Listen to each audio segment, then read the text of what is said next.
Well, let's now join Arise international correspondent Adefemi Akinsanya, who has been covering the 79th session of the United Nations General Assembly in New York. Adefemi, thank you so much for joining us on Newsday.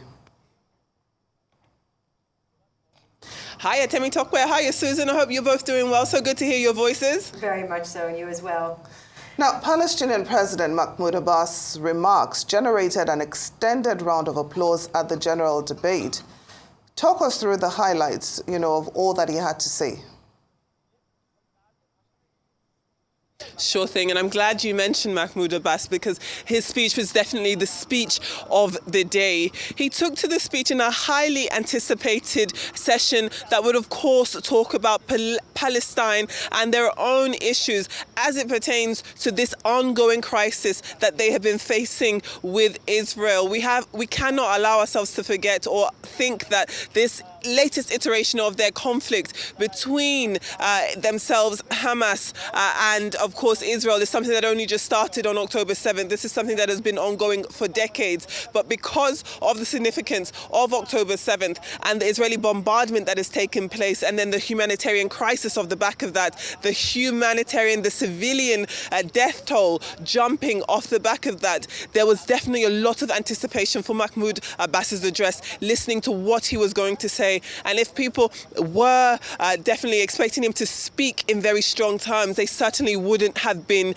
disappointed. He talked about how there is still a very strong power of resistance among the Palestinian people, that despite illegal occupations, they will continue to remain on their land because, as the Palestinian president said, Palestine is their own. It is their own homeland and they will not leave it.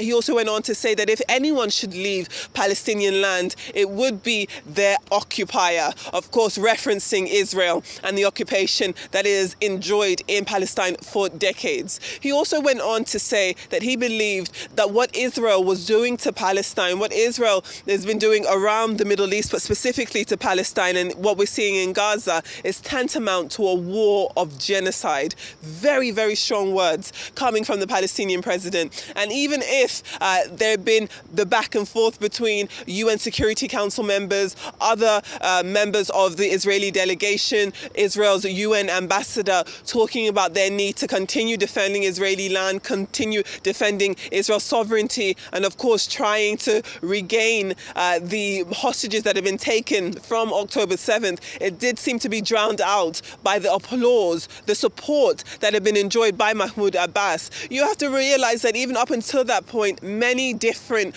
presidents from around the world, but specifically really the Middle East and of course the global South, had been speaking out in support of Palestine and the plight, also calling on the UN and the Security Council to do more to implore Israel to reconsider its actions. We do know that even outside of Gaza and Palestine, Israel had threatened the possibility of a ground invasion into Lebanon. So this is very, very much a tense time as it pertains to the Middle East and trying to avoid a conflict that Israel continues to tease with every going moment. In addition to that, and in addition to the people who have been speaking out to or for Palestine and Mahmoud Abbas, there's also been a huge number of protests here in and around the United Nations grounds. Just last night, there were 20,000 pro-Palestinian protesters that had descended all the way down the street, parallel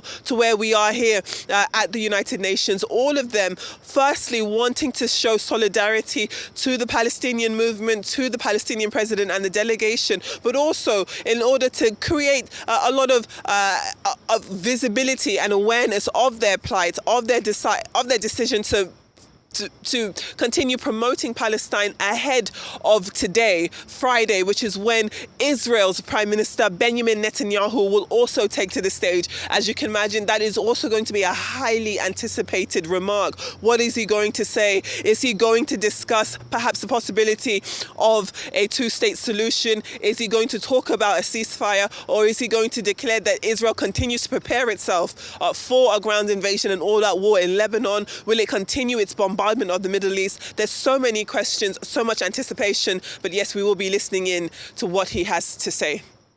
All right, Adefemi, thank you very much for that. And it seems like there certainly is a lot of expectations later today when the Israeli Prime Minister does speak. I wanted to know what's coming up for the day. Which countries will be speaking at the general debate, particularly today? Which ones do you think will have maybe the greatest international response?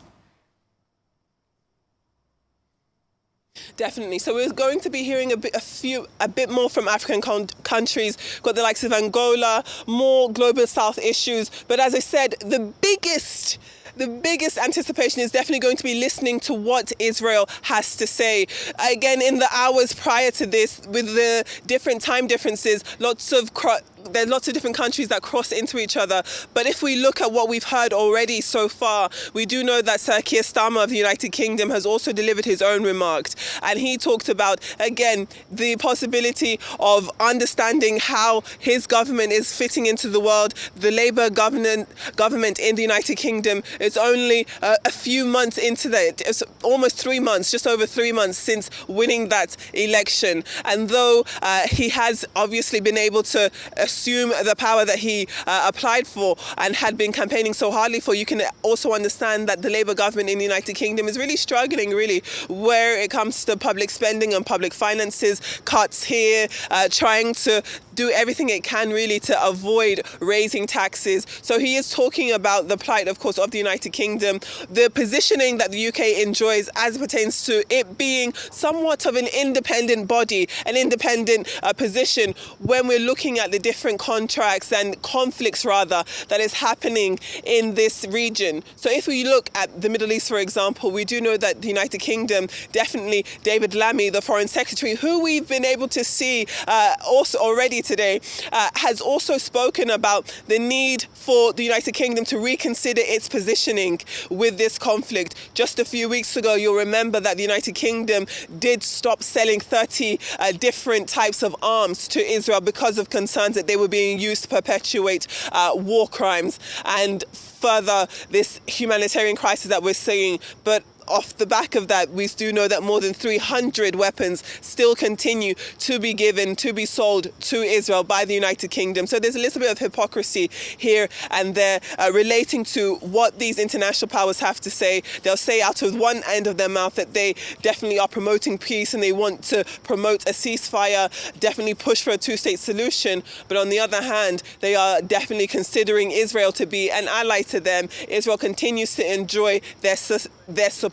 vocally, their support militarily in terms of arms and arms financing. So it's definitely going to be very interesting to see what other countries will discuss what we're seeing around the world. With the general debate, it gives different heads of state the opportunity to discuss their own countries, the issues that are happening within their countries, but also see how their countries fit within the international global order. It gives them the opportunity to call for any type of support or draw awareness to any type of issues that they have been focusing on. So it is very interesting, really, to see so many different countries discuss what is going on. Just a few moments ago, we were able to see the Somali delegation and talk to them again about, it was off record, of course, but off camera rather, but ask them about where their position is when it comes to, again, conflict and trying to avoid a conflict. Somalia, for example, has been receiving arms from Egypt.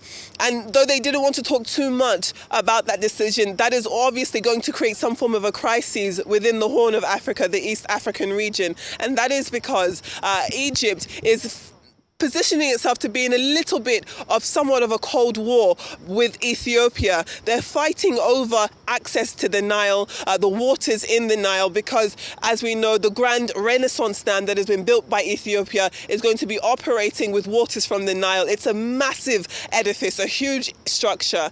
And there are concerns that in order for Ethiopia to fulfill the production and the actual use of this dam, they're going to be filling it with a lot of water from the Nile, which is going to affect many countries whose water supply primarily, if not totally, comes from Nile access. That is Egypt's entire gripe. So why they have done that is for them, in terms of their own perspective, is trying to kind of stick it to Ethiopia. And in addition to them having that issue, Israel having that issue with Ethiopia, Somalia has an issue with Ethiopia because Ethiopia is recognizing Somaliland independent of Somalia.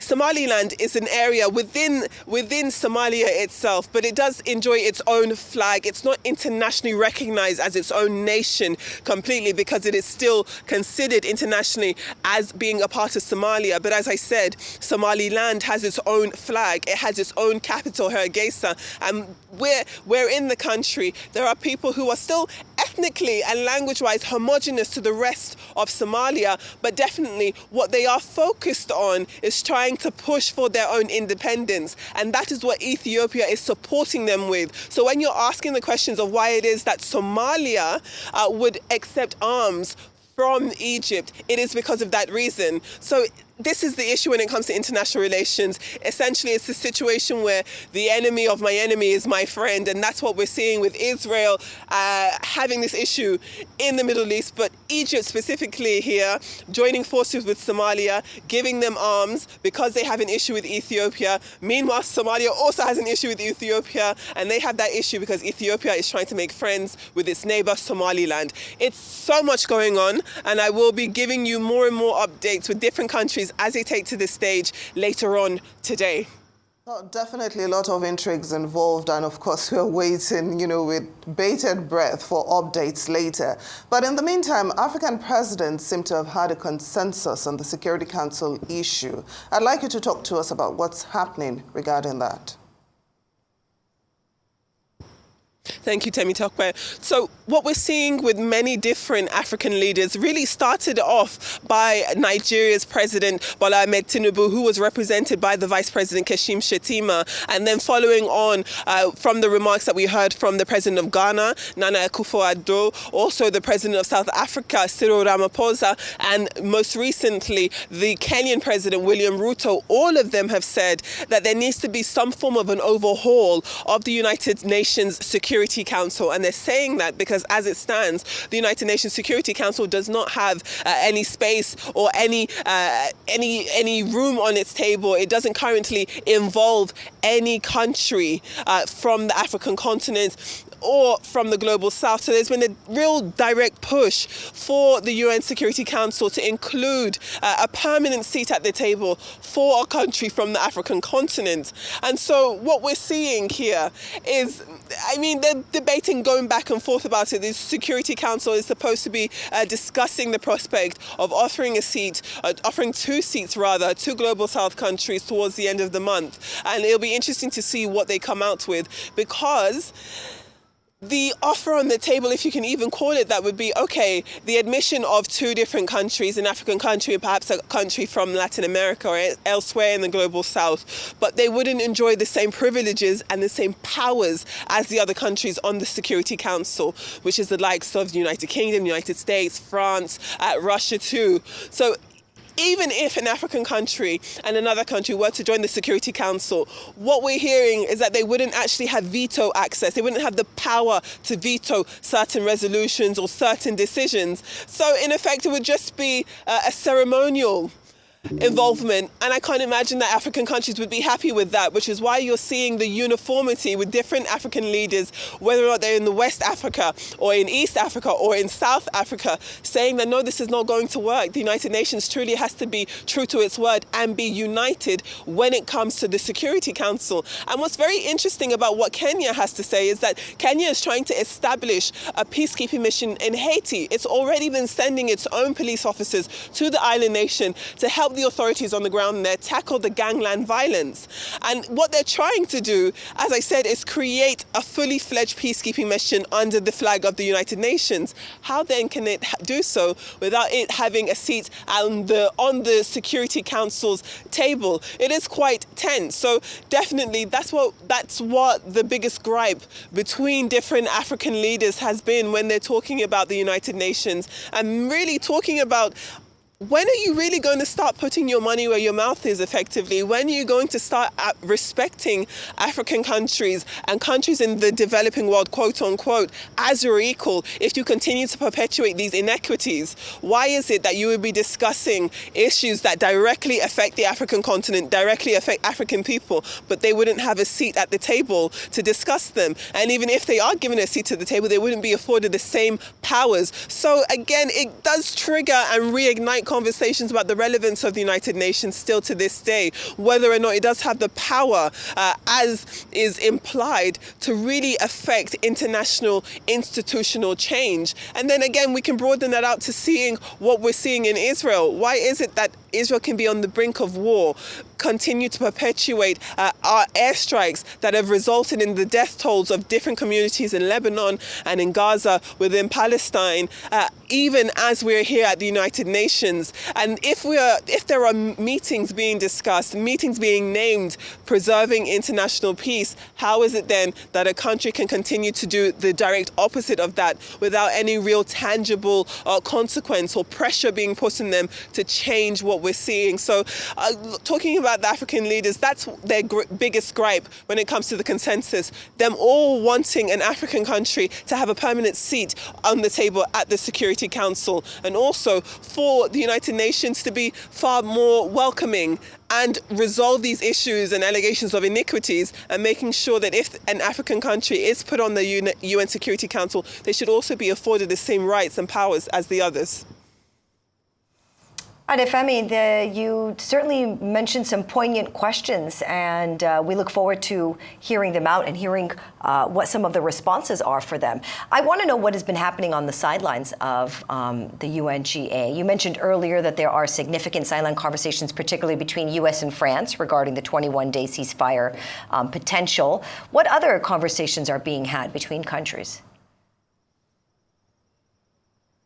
Thank you very much for that question, Susan. Definitely. I'm glad you mentioned the United States and France and them talking about, again, pulling together their collective soft powers and their hard powers, really, to push for some form of a 3-week ceasefire, and then hopefully thereafter a more longer-term situation. We're also seeing different African countries collaborate with each other relating to understanding trade and honestly, the perpetual peace that we're seeing.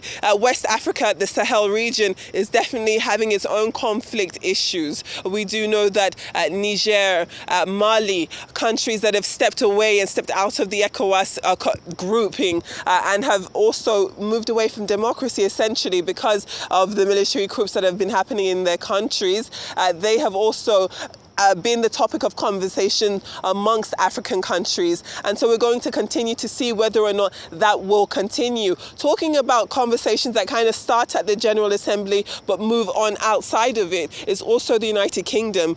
Keir Starmer is supposed to be meeting up with Donald Trump. Donald Trump is, of course, former president of the United States and someone who's trying to vie to get back in to the Oval Office. And they will be having a discussion again on the sidelines of the United Nations General Assembly. So again, lots of different international powers using this opportunity to speak to their counterparts and also broker any type of conversations. Talking about brokering conversations too, if we remember that also on the sidelines, I say it's on the sidelines, but it actually took place in the building. Just yesterday, the Nigerian Governors Forum hosted a collaborative meeting with the United Nations where different representations of the country had different presentations to give to show the state of affairs within their communities, within their states, and wanted to share what areas there are for development in order for these different communities so that they can continue to move towards establishing UN Sustainable Development Goals. So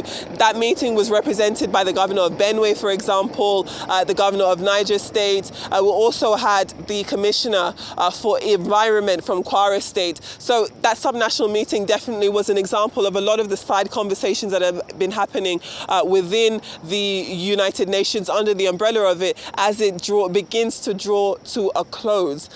Also, I did want to mention that some other sideline events that have been quite interesting that encompass the African experience was an event hosted by Afreximbank. They were launching a book and also a documentary, and the documentary takes a look at the plight of the African continent during the COVID-19 crisis. And at that time, you'll remember that when the vaccines were being delivered to the international communities, it did feel as though African countries were being pushed constantly to the back of the queue, while other countries became far more protectionist. The United States, for example, under Donald Trump's leadership, talked about how it was not going to be delivering any type of vaccines outside of the country because they needed to focus on their own countries. And that was definitely reverberated around the world. And that left Africa very vulnerable to this situation and having to rely on charitable donations. But what Afreximbank did was set up its own version of a COVAX scheme,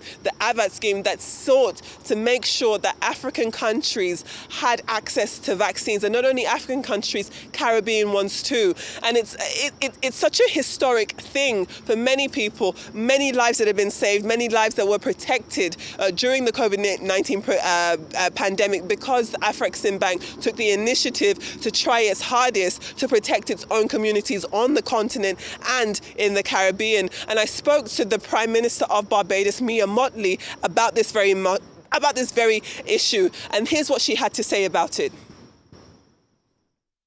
Early days to provide the financing for all of us who participated in the African Medical Supplies platform. That was the only platform that we had access to that gave us a chance to get PPE, a chance to get therapeutics, a chance to get vaccines, and to do it at the same price as a country like Nigeria that was multiple times bigger than a country that's St. Kitts and Nevis with 38,000 people. So this was literally a lifeline. And the solidarity that was exhibited both there with this platform and then ultimately at a parallel track with Ministers of Finance and Health in Africa was superb. And then after we turned the corner, in fact, not even when we fully turned the corner, Professor Orama would have come to Barbados to establish the relationship between the Caribbean and Afreximbank, and the rest is history. They have an office in Barbados now. We're happy to host them, and we're happy to work together collectively because we understand the importance of partnership and solidarity. So definitely a lot of solidarity and acceptance, and definitely an expression of gratitude that we're seeing from Barbados to Afrexim and its president, Professor Benedict Orama, for what his institution was able to do during the COVID-19 pandemic. Well, Adefemi Akinsanya, thank you so much for giving us detailed updates on what's happening at the UN General Assembly.